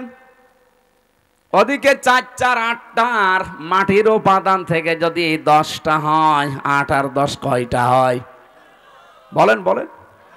আপনি এখানে এইটা না ভিড়িয়ে যদি কম্পিউটার দিতেন অথবা ল্যাপটপ সেট করেন, আমি আপনাকে এখন হাতে কলমে দেখাতে পারবো যে মানুষের 3.5 হাত বডি বানাতে 18টা জিনিসে হবে না, কমপক্ষে 23টা জিনিস লাগবে। সূরা আলে ইমরানের 6 নম্বর আয়াতে এই তথ্যগুলো পাবেন। ওয়াল্লাযী ইউসাউবিরুকুম ফিল আরহামি কাইফা ইয়াশা লা ইলাহা ইল্লা হুয়াল আজিজুল হাকীম। বলেন আল্লাহু আকবার। তিনি সে আল্লাহ যিনি মায়ের রেহেমের ভেতরে তোমাদের আকৃতি তৈরি করেন। আকৃতি তৈরি করতে কমপক্ষে 5টা জিনিস তো লাগবেই। এই তথ্যটা এবার পাবেন সূরা নাহলে 14 নম্বর পারা, 14 নম্বর পৃষ্ঠা, 13 নম্বর লাইনের 78 নম্বর আয়াতের মাঝে আছে। وَجَعَلَ لَكُمُ السَّمْعَ وَالْأَبْصَارَ وَالْأَفْئِدَةَ ইলা আখিরি আয়া। আল্লাহ পাক বলেন শ্রবণ শক্তি, দর্শন শক্তি, বাক শক্তি, আকেল শক্তি, ঘ্রাণ শক্তি, এগুলো আমি আল্লাহ আমার রব নামের কারণে দিয়েছি। আমরা ওদিকে 4 4 8 পেয়েছিলাম মার বাবার থেকে, মাটির উপাদান 10, কত হয়? আমার আল্লাহ নিজে রব নামের কারণে আমাদেরকে ভিক্ষা স্বরূপ দিয়েছেন 5টা। 8 5 13, আর ওদিকে 10। এই 23টা যখন পুরাপুরি এক হয় তখন পূর্ণাঙ্গ মানুষ তৈরি হয়। কিন্তু এই 23টার ভিতরে 2টা 1টাও যদি কম হয় ও জীবনেও পূর্ণাঙ্গ হয়ে আর আসতে পারবে না, তখন অপূর্ণাঙ্গ হয়ে আসবে। আল্লাহ যদি তাদেরকে বাক শক্তি না দিত তাহলে তারা কথা বলতে পারতো না। আজ যারা বলছে দেহ আমার, সিদ্ধান্ত আমার, এই বাক শক্তিটা দিয়েছে তোর মা বাবা কে? বলেন বলেন। যিনি দিল কথা বলার শক্তি, এখন তার বিরুদ্ধেই কথা আরম্ভ হয়েছে। এই জন্য আমিরে জামাত ডাক্তার শফিকুর রহমান হাফিজাহুল্লাহ মানে ডাইরেক্ট ঘোষণা দিয়েছে বাংলাদেশে কমিশন রিপোর্ট দূরের কথা, এই কমিশনই আমরা মানি না। এক কথা বলে না কেন? এটা যদি কেউ রাজনীতি মনে করেন, হ্যাঁ এটাই আমাদের রাজনীতি। কোরআন সুন্নাহ বিরোধী কোনো কাজ এই দেশে হওয়ার জন্য আমরা জীবন দেইনি। যারা বসে আছেন আমাদের জীবনের ওপরে বসে আছেন, আপনার ছেলে মেয়ে জীবন দেয়নি। 2732 জন মানুষ যারা মারা গেছে, কয় টাকা দিয়েছেন তাদের পরিবারে গিয়ে? আপনি কয় দিন দেখা করেছেন বলেন? এই মানুষগুলো আপনাকে কোরআনের বিরুদ্ধে আইন তৈরি করার জন্য এই দেশটা উপহার দিয়েছে না? আপনি মুগ্ধকে কবর থেকে তুলে জিজ্ঞাসা করেন, আবু সাইদকে কবর থেকে তুলে জিজ্ঞাসা করেন, রায়হানকে কবর থেকে তুলে জিজ্ঞাসা করেন, ইয়ামিনকে জিজ্ঞাসা করেন, যতগুলো মানুষের আমি 2732 জন মানুষের তালিকা আমার কাছে আছে, বই আকারে আছে। এই মানুষগুলোকে কবর থেকে তুলে জিজ্ঞাসা করেন, কারণ এরা শহীদ। আর শহীদ যারা তারা তো মরে না। এরা প্রত্যেকেই বলবে এই দেশে আমরা বৈষম্য দূর করার জন্য জীবন দিয়েছি। আপনি এত কি হয়ে পড়লেন যে আল্লাহর ভেতরে আপনি বৈষম্য খুঁজে পাচ্ছেন? নারী পুরুষের সমান অধিকার দেওয়া লাগবে, এটা বৈষম্য করেছে আল্লাহ। এই জন্য এই আইন আমরা মানি না। আমরা নতুন করে কমিশন তৈরি করে ওনার রিপোর্ট দিয়েছি। বিশেষ করে 4টা বিষয় দেখলাম মারাত্মক। 1 নম্বরে বিয়ের ক্ষেত্রে 2 নম্বরে তালাকের ক্ষেত্রে, 3 নম্বরে অভিভাবকত্বের ক্ষেত্রে, 4 নম্বরে সম্পদ আদি বন্টনের ক্ষেত্রে। এই 4 জায়গায় নাকি আল্লাহ পুরুষকে বেশি দিয়েছে, মেয়েদেরকে কম দিয়েছে। এই জন্য এখানে পক্ষপাতিত্ব হয়েছে, ওনারা এটা মানে না।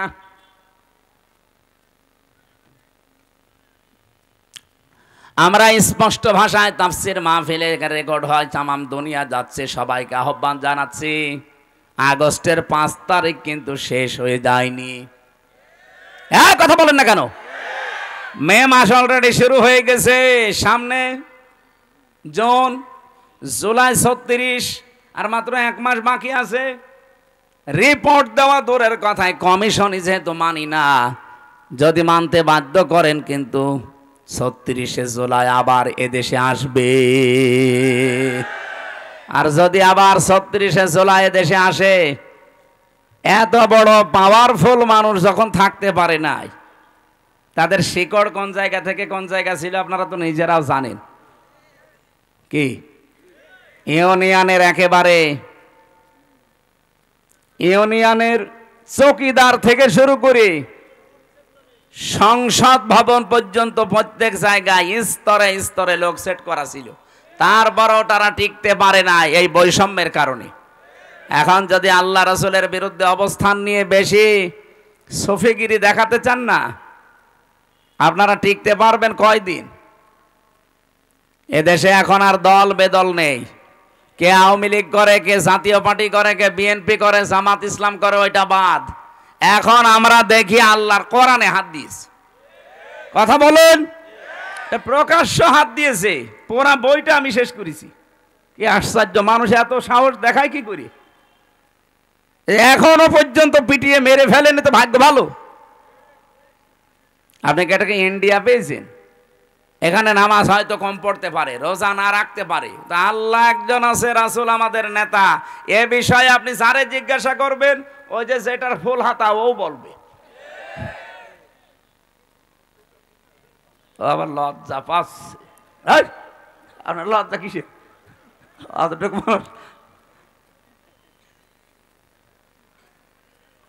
না, আমি হাসির ছলে বলি নাই, বাস্তবতা এইটা আমরা সতর্ক করে দিলাম। এরপরেও যদি কেউ মানতে না চান, নিজের কপালে নিজে আগুন লাগাবেন। যে যখন চেয়ারে থাকে সে তখন গিয়ারে থাকে। চেয়ার পেয়েছেন তো গিয়ারে আছেন, টের পাচ্ছেন না কিছু। 92% মুসলমান যদি আবার 36শে জুলাই তৈরি করা লাগে, কোরআন কায়েম করেই ছাড়বে ইনশাল্লাহ। যেহেতু আমরা নিরাপত্তা চাই, আমাদের প্রতিবেশীর কাছে আমরা স্বস্তি শান্তিতে নিরাপত্তায় নেই। আমাদের নিরাপত্তা শুধুমাত্র দিতে পারে চীন। কে বলেন? বলেন। আল্লাহ বলেন নিরাপত্তা দিতে পারি, আগে নিজের ঈমানকে শিরিক মুক্ত করো। এই জন্য বলছিলাম, আমার দেহ সিদ্ধান্ত আমার, এটা শিরিক। কারণ দেহ আমার না, সিদ্ধান্ত আমার না। আলাহুল খালকু আল আমরু। দেহ কার? পোড়াটাই আল্লাহ বানিয়েছে। আমার মা বাবা শুধু বিছানায় ছিল, তাছাড়া তাদের কোনো দায়িত্ব নেই। বাকিটা যা করার কে করেছে? এই জন্য উনি যেহেতু বানিয়েছে, সিদ্ধান্ত ওনার হবে, আর এইটাই বাস্তবসম্মত। আর আপনি বলবেন দেহ আমার, সিদ্ধান্ত আমার, এটা আপনার বাস্তবতার বাইরে। সুতরাং আগামী থেকে আমরা এ কমিশনই যেহেতু মানি না, ও নিয়ে আর কথা বলতে চাই না। এরপরও যদি কেউ বাধ্য করেন, এদেশের রাজপথ এখনো কিন্তু শেষ হয়ে যায়নি। আমরা আশা করব দেশকে অস্থিতিশীল করার জন্যে এই কিছু কোলাঙ্গার মহিলার কথা শুনে, যেগুলো কোলাঙ্গার না হলে আল্লাহর কোরআনের বিরুদ্ধে হাত দেয়। আর এরা মহিলা বলে কি? এগুলো সব ডাস্টবিন থেকে এসেছে। এদেরকে মহিলা বলা যায়? চেহারা দেখেছেন এক একটার? চেহারা দেখলে তো হালকা পাতলা বোঝা যায় মেয়ে লোকের কোন চিহ্ন আছে কয়টার ভেতরে, যে কয়টা কমিশনে বসে আছে দেখান। সূরা কলমের 13 নম্বর আয়াতের তাফসিরে পড়েছি, যারা কোরআনের বিরুদ্ধে অবস্থান নাই, ওয়াতুল্লিম বাদা যালিকা সানিম। আমি বলতে চাই না, তারপরেও তো বাস্তবে মিলে যাচ্ছে। আপনি কোরআনে হাত দিতে গেলেন কোন সাহসে? নিজের জন্মটা খারাপ করে ফেললেন। আশা করছি আপনারা থামবেন, এরপরে কপালে যা আছে আল্লাহ করবে। এই জন্য আমরা শান্তি, স্বস্তি, নিরাপত্তা যদি আল্লাহর পক্ষ থেকে বাংলাদেশ পেতে চাই, বহির্বিশ্বের যে এখন আন্তর্জাতিক ষড়যন্ত্রগুলো চলছে। অলরেডি যেহেতু দাঙ্গা মোদি লাগিয়ে দিয়েছে, এ বাতাস আসতে কিন্তু বেশি দেরি হবে না। কি কথা বললেন না? আপনি বাস্তবতা কিছু বোঝার চেষ্টা করেন। আমরা শান্তি, স্বস্তি, নিরাপত্তা পেতে চাইলে ঈমান যায় আছে, ঈমানের সাথে যেন শিরিক মিশ্রণ না হয়। যেহেতু আল্লাহর আইনের সাথে অন্য কোনো আইন মিশ্রণ করা শিরিক, সুতরাং এই দেশে আল্লাহর আইনের বাইরে কোনো আইন আমরা চলতে দিতে পারি না, তাহলে দেশটা নিরাপত্তাহীন হয়ে যাবে। আমরা চাই দুনিয়া যার, আইনও চলবে। এ কথার সাথে দ্বিমত আছে কারো? আবার ভাইরা, নামাজ যদি আপনার কমও থাকে, রোজা আপনার কম হয়েছে, পর্দা পশিদা কম হয়েছে, কিন্তু ঈমানটা যদি সত্যি আপনি পরিষ্কার রাখতে পারেন, আকীদা যদি আপনি বিশুদ্ধ হতে পারে, অল্প কিছু করলে আপনাকে আমার আল্লাহ নাজাত দিয়ে দেবেন। আখলিস দীনাকা ইয়াকফিকাল আমালুল কলিল, তোমার ঈমানকে খাঁটি করো, অল্প আমলে নাজাতের জন্য এইটাই যথেষ্ট হয়ে দাঁড়াবে। আল্লাহ হাদিসটা মেনে চলার তৌফিক দিন, বলেন আমিন। ও বাংলার মুসলমানেরা, যে হাদিস পড়ে ব্যাখ্যা করছিলাম, যে জিনিস আমার না ওটা যদি জোর করে আমি নিজের আয়ত্তে রেখে দেই, আমি ওই দিন থেকে নবীর উম্মত আর। সুতরাং আগস্টের 5 তারিখের পরে কাউ যদি এই কাজ করে থাকেন, কারো চরিত্র যদি এরকম সমস্যা থাকে, আগে ওটা ফেরত দিয়ে দেন। এটাকে আমি ইনাকে বললাম, আপনাকে বললাম, যে করেছেন তারে বলেছি। যারাই করেছেন এগুলো আপনি নিজে তো জানেন, কার্ডটা কি দখল করেছেন সেটা ফেরত দিয়ে দেন। হ্যাঁ, যদি আপনার জিনিস এতদিন দখল হয়ে যায়, ওটা যদি আপনি ফেরত পেয়ে থাকেন, আপনার অসুবিধা নেই। কথা বোঝা গেছে? আপনারই ছিল, ওটা হাতছাড়া হয়ে গিয়েছিল, দখল করে নিয়েছিল, এখন ওটা আবার ফেরত পেয়েছেন, আপনি এই হাদিসের আওতা মুক্ত থাকবেন। ওয়ালিয়াতাবাওয়া মাকআদাহু মিনান নার, সে যেন জাহান্নামে নিজের একটা স্থান তৈরি করে নিল। বলেন নাউজুবিল্লাহ। আল্লাহ আমাদের হেফাজত করুন। সূরা মুনাফিকের 4 একটা মাত্র আয়াত পড়েছি। আমাদের আজকের আলোচনার বিষয় ভণ্ড বিশ্বাসী। বাংলাদেশে নেই, আছে মানে নবীজি ইন্তেকালের আগে কিন্তু এই কথা জানিয়েছেন যে যে ভণ্ড বিশ্বাসী, যেটা আরবিতে বলা হয় মুনাফিক, বাংলায় কি বলে? কপটতা, ভণ্ড বিশ্বাসী, লোক দেখানো। এই মানুষগুলো পৃথিবীতে কোনো ইহুদির ভেতরে তৈরি হবে না, খ্রিস্টানের ভেতরে হবে না, মুশরিকদের ভেতরে মুনাফিক তৈরি হবে না। মুনাফিক যদি তৈরি হয়, দুনিয়ায় শুধুমাত্র তৈরি হবে মুসলমানদের ভেতরে। যেহেতু আমরা এদেশে এখন 92%, এজন্য মুসলমানদের ভেতরে মুনাফিক তৈরি হওয়ার সম্ভাবনা বেশি। আমি আবার মুনাফিক হয়ে গেলাম না তো? আল্লাহ পাক বলেন, ওয়াইদা রাআইতাহুম তুজিবুকা আজসামুহুম ওয়া ইয়াকুলু তাসমা'ু লিকাউলিহিম কাআন্নাহুম খুশুবুম মুসান্নাদা। হে নবী, আপনি যখন মুনাফিকদেরকে দেখবেন, যেহেতু মুনাফিকের এই জাতটা অন্তরের সাথে সম্পৃক্ত, দেখলে আপনি নিজে পর্যন্ত আশ্চর্য হয়ে যাবেন যে এ কি গো, এটা আমার চাইতেও বড় বুজুর্গ।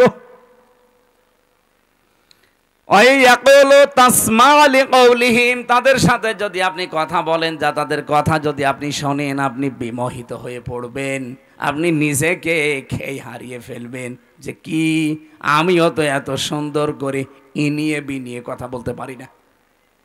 মুনাফিকদের উপরে ফিটফাট, ভেতরে বলেন বলেন। রাব্বুল আলামিন তাদের উদাহরণ দিতে গিয়ে জানিয়েছেন, কান্নাহুম খুশুবুম মুসান্নাদা, তারা যেন কাঠ খোদাই করা দেওয়ালের মতো। এত সুন্দর একটা উদাহরণ আল্লাহ সেট করেছেন।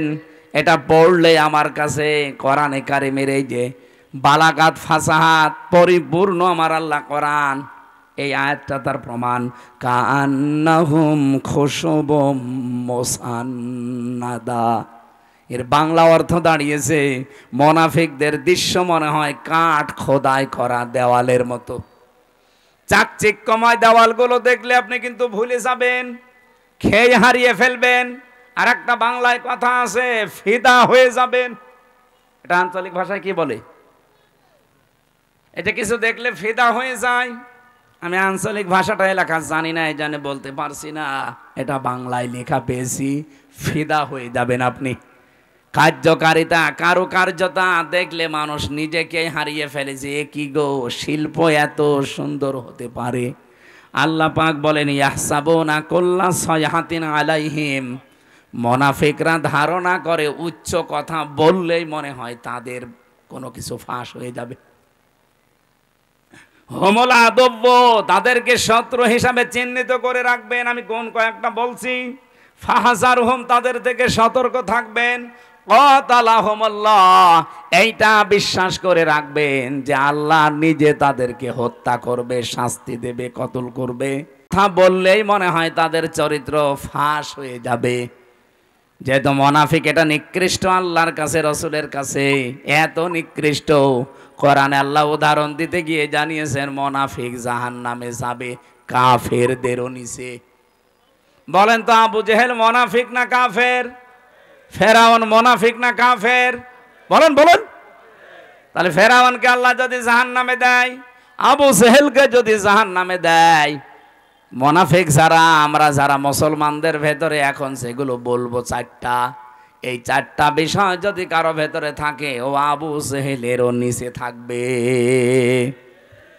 নওগাঁবাসী থাকতে চান আবু জেহেলের নিচে জাহান্নামে? বলেন বলেন। এক নম্বরে কোন হাদিসে আমি সালাসা পেয়েছি, কোন হাদিসে আরবা পেয়েছি। আয়াতুল মুনাফিক আরবা আছে, সালাসা আছে। ইজা হাদ্দাসা কাযাবা, কথা বললেই মুনাফিকরা মিথ্যা কথা বলে। দুনিয়ার কথা বলুক আর ধর্মের কথা বলুক, কথা বললেই মিথ্যা কথা বলে। এরকম আলেম দেশে নেই। এই যে আমার ভণ্ড তাহেরি ভাই, কথা বললেই ও হাদিস কোরআনের নাম দিয়ে বলুক আর জেনারেল কথা বলুক, কথা বললেই মিথ্যা কথা বলে। কারণ যেগুলো বানিয়েছে সব মিথ্যা। আপনি আলেমদের জিজ্ঞাসা করেন আলী বাবা, শালি বাবা, কেল্লা বাবা, ফতে বাবা, কোন জিকির আছে? তাহলে সব বানিয়েছে। কথা বললেই মিথ্যা কথা তুলে আনে। এমন এমন শান তৈরি করেছে আল্লাহর ওলিদের নাম নিয়ে। এ পৃথিবীতে সবচাইতে দামি মানুষ হচ্ছে নবীরা। কথা বলেন না কেন? নবীদের পরে সবচাইতে দামি মানুষ সাহাবীরা। বলেন বলেন। আপনি নবীদের জীবনী পড়েন।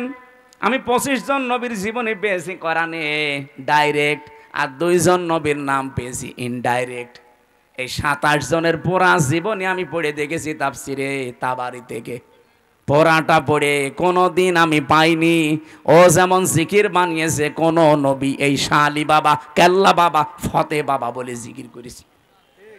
তাহলে পড়াটা মিথ্যা, এটা কি আর ব্যাখ্যা করা লাগবে? সাহাবীদের জীবনী পড়েন, হেকায়েতে সাহাবা সহ যত সাহাবীর জীবন আমি নিজে পড়েছি। একটা দুইটা না, বিশ্ববিদ্যালয়ে থাকাকালীন বহু সাহাবীর জীবন আমার ছিল। পড়াটা পড়ে কোনো দিন আমি পাইনি একদিনের জন্য কোনো সাহাবী ইয়া রাসূলুল্লাহ, ইয়া রাসূলুল্লাহ এই জিকির করেছে। অথচ ওরা নাম দিয়েছে আহলে সুন্নাত ওয়াল জামাত, ওদের নাম দেওয়া দরকার আহলে বেদাত ওয়াল জামাত। সুন্নাতের কোন বালায় ওদের ভেতরে নেই। খালি পাগড়ি মাথায় দিয়ে জব্বা গায়ে দিলে আর বাবড়ি চুল রাখলে সুন্নত হয়? যা যা করছেন সবগুলো মিথ্যার উপরে। কথা বললে যারা মিথ্যা কথা বলেন, ধর্মের কথা বলেন আর জেনারেল কথা বলেন, কথা বললেই জীবনে মিথ্যা ছাড়া কিছুই পাওয়া যাচ্ছে না। অথচ নবীজি বলেন এই পৃথিবীতে সমস্ত পাপের মা হচ্ছে মিথ্যা। বাইরের দেশগুলোতে আমি যে দেখেছি ওরা শুধু আজ দাঁড়িয়ে গেছে এই মিথ্যাটা না থাকার কারণে। মালয়েশিয়া তো মুসলমান দেশ, তারা 2004 সাল থেকে আজ দাঁড়িয়ে গেছে, আর আমরা 54 বছরও দাঁড়াতে পারি না। আমি মালয়েশিয়া বিশ্ববিদ্যালয় পড়াটা যখন ঘুরছিলাম, 120টা দেশের ছেলেমেয়েরা ওখানে আছে। আমার বিভিন্ন দেশের ছেলে মেয়েদের সাথে আমার পরিচয় হওয়ার পরে ওরা আমারে বলছে, হুজুর এই যে মোবাইলটা, এই রাজশাহী বিশ্ববিদ্যালয় দেখেছেন না, এর চাইতে কমপক্ষে 20 ডবল বড় হবে মালয়েশিয়া বিশ্ববিদ্যালয়। বলছে এই যে মোবাইলটা যদি এখানে পড়ে থাকে, সারা দিন সারা রাত যদি এর পাশ দিয়ে শুধু বাংলাদেশ আর ভারত আর পাকিস্তান এই 3টা দেশের লোক যদি এই রাস্তা দিয়ে না যায়, এই মোবাইল সারা দিন সারা রাত পড়ে থাকবে, কেউ নেবে না।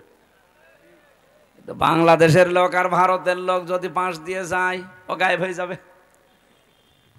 শুনে কেমন লাগে বলেন তো, যে আমার কথা দিয়ে পাশ দিচ্ছে। ওরা আজ দাঁড়িয়ে গেছে শুধু এইটার কারণে, ওরা সত্যের উপরে যতটুকু আছে তারপরেও তো 100 ভাগ নেই। আমার যতটুকু দেখা, এই 10 দিন আমি ছিলাম, এর আগে একবার গিয়েছিলাম, পড়াটা অবজার্ভ করে আমি যতটুকু পেয়েছি, ওই মানুষগুলো আজ দাঁড়িয়ে যাওয়ার পেছনে হচ্ছে মিথ্যা থেকে ওরা দূরে। মিথ্যা বলতে চায় না, ধোঁকাবাজি করবে, মানে খাদ্যে ভেজাল দেবে, ঔষধ মিশাবে, ফরমালিন দেবে, যদি ধরা পড়ে কোনো বিচার লাগবে না, হিসাবও নেই, সঙ্গে সঙ্গে মেরে ফেলবে। এরকম বাংলাদেশে যে রাজশাহীর বাগমারান একটা ছেলে আছে, আমাদের বিশ্ববিদ্যালয় কুষ্টিয়ার বড় ভাই আব্দুল জব্বার মন্ডল, উনি যতটুকু ক্ষমতা পেয়েছিলেন ম্যাজিস্ট্রেট হিসাবে, যা আরম্ভ করেছিলেন, যদি পেছনে ব্যাকআপ থাকতো আর ওইভাবে যদি বাংলাদেশে 100 জন আব্দুল জব্বার তৈরি হইতো, কেউ খাদ্যে ভেজাল দেওয়ার সাহস দেখাতো না। ওদের দেশগুলোতে খাদ্যে ভেজে, সিঙ্গাপুর, মালয়েশিয়া, থাইল্যান্ড, খাদ্যে ভেজাল নেই, এই জন্য শরীরও সুস্থ থাকে। আমি 10 দিনে একটা কাশিও দেইনি, আর বাংলাদেশে এসে আমার 14 বার কাশা লাগতেছে, কারণ এই দেশে খাদ্যে যে ভেজাল, 2 নম্বরে যে জার্ম, যে আকাশে বাতাসে যে পলিউশন, এরপরে এই যে ধুলাবালিগুলো, ও দেশে একটা খড়কুটা নেই, অথচ বাংলাদেশে যাইতে মালয়েশিয়া প্রায় 5 ডবল বড়। না ভাই, মোনাফিক যদি মোনাফিকি করেন, মুসলমানদের ভেতরে যেহেতু এটা তৈরি হবে, তো এই জন্য আমাদের সাবধান, আমরা যেন মোনাফিকি না করি। 2 নম্বরে ওয়াইদা ওয়াদা আখলাফা, ওয়াদা করলেই তারা খেলাফ করবে। যেহেতু সামনে ওয়াদার একটা মৌসুম আসতেছে, কত মানুষ কত ওয়াদা আপনাকে দেবে, পার হয়ে গেলে পাটনি বাড়ার শালা হয়ে যাবে। ওয়াদা একটাও যারা ঠিক রাখে না।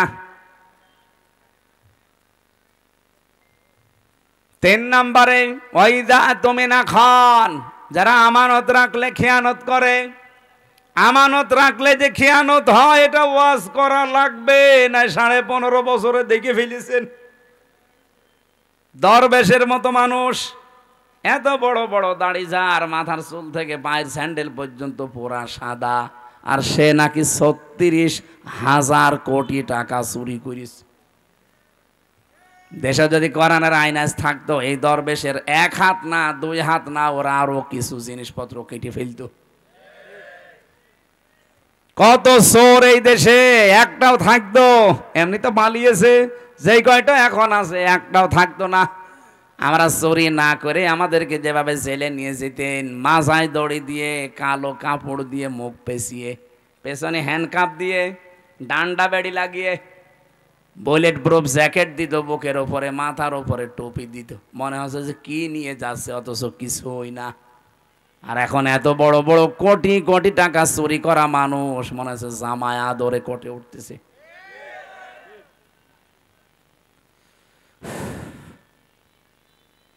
এই চোরগুলো যা করেছে, ওদের সাথে যারা মিশত, এই মানুষগুলো এখন আশ্চর্য। কে সেদিন একজন কাজ ছিল, এনবিআর এর চেয়ারম্যান মনে হয়, যদি এত টাকা মানুষ পাচার করতে পারে, এগুলো সব রাষ্ট্রীয় সম্পদ ছিল না? বলেন বলেন। হযরত ওমর বলেন, একবার আমি রাষ্ট্রের হিসাব করছিলাম, মোমবাতি ধরিয়ে অথবা শলাকার উপরে জৈতুনের তেল লাগিয়ে আমি একটা হিসাব করলাম। হঠাৎ করে দেখি রাতের বেলা দেশের প্রধান বিচারপতি হযরতে আলী আমার বাড়িতে আসার পরে সালাম দিয়ে জিজ্ঞাসা করলাম, প্রধান বিচারপতি, আপনি কি এসেছেন রাষ্ট্রের কোনো কাজ না নিজের কোনো কাজ নিয়ে? হযরতে আলী বলে, খলিফা, আমি এসেছি আমার পারিবারিক একটা সমস্যা নিয়ে। হযরত ওমর সঙ্গে সঙ্গে বাতিটা লিভিয়ে দিলেন। হযরতে আলীর মন খারাপ হয়ে গেল, কি গো, আমি দেশের প্রধান বিচারপতি, আমি এসেছি দেশের প্রধানমন্ত্রীর কাছে, আমারে দেখলে তো আরো আলোক সজ্জা বেশি করবে। আর একটা জৈতুনের তেল দিয়ে লম্প জ্বালানো ছিল বাতি, ওইটাও দিল লিভিয়ে, এখন তো অন্ধকার হয়ে গেল, আমি কি বলতে যে কি বলবো। হযরত ওমর ডাক দিয়ে বলে, প্রধান বিচারপতি আলী, মন খারাপ করবেন না, আমি আপনাকে আগেই জিজ্ঞাসা করেছি আপনি কি এসেছেন আপনার ব্যক্তিগত কাজে, না পারিবারিক কাজে, না রাষ্ট্রীয় কাজে? আপনি নিজেই বলছেন না আমি পারিবারিক কাজে এসেছি। আমি যে হিসাব করছিলাম এটা রাষ্ট্রের তেল পুড়িয়ে রাষ্ট্রের জনগণের হিসাব। তা আপনি আসলেন আপনার পারিবারিক ব্যক্তিগত জীবনের সমস্যা নিয়ে। জনগণের তেল পুড়িয়ে আমি কাজ করি, এ সময় আপনার সাথে কথা বললে জনগণের আমানতের সাথে খেয়ানত হবে।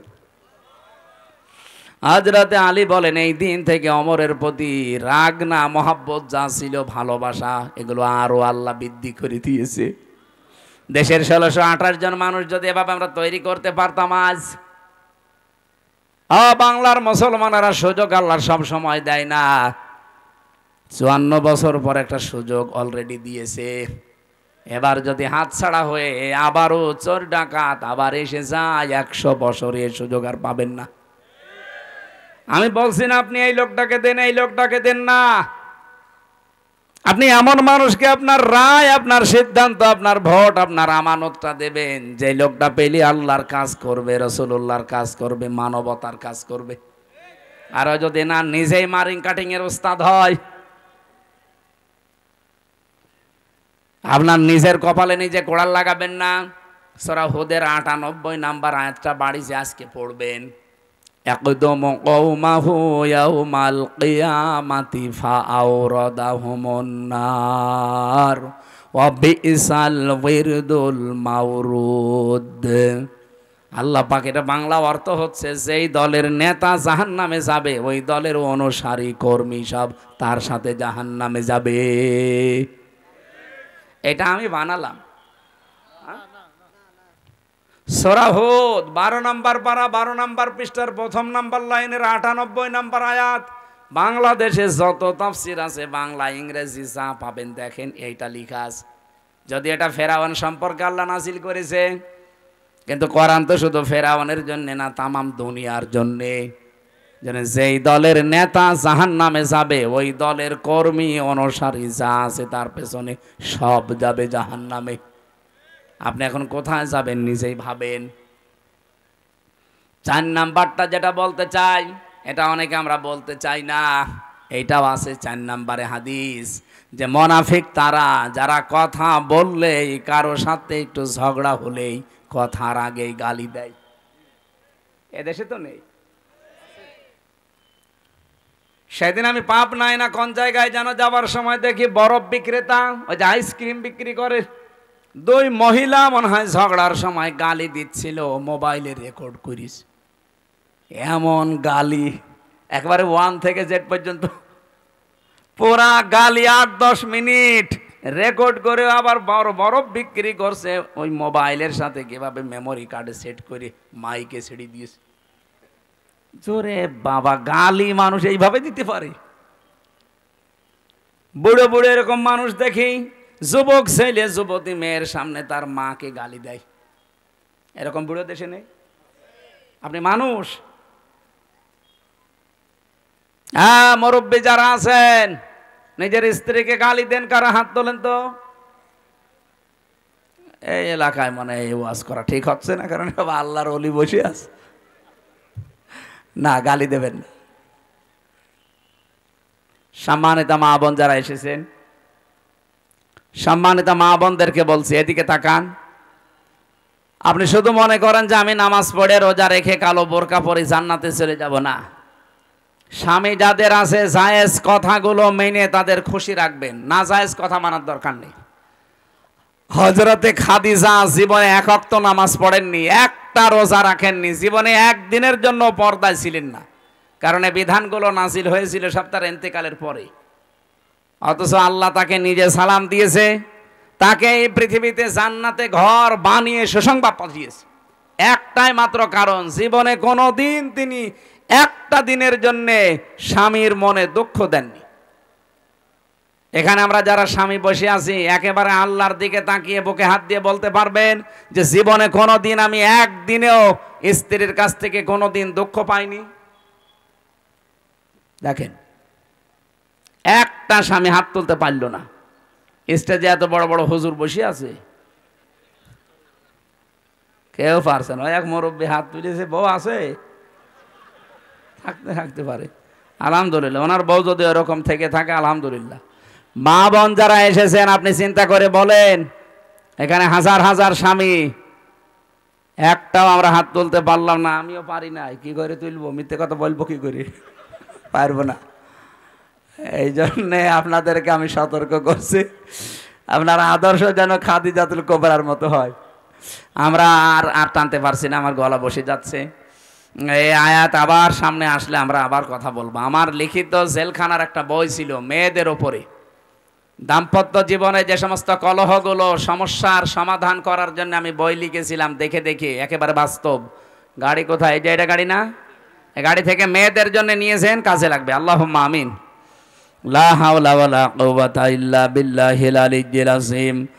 লা হাওলা ওয়ালা কুওয়াতা ইল্লা বিল্লাহিল আলিয়্যিল আযীম।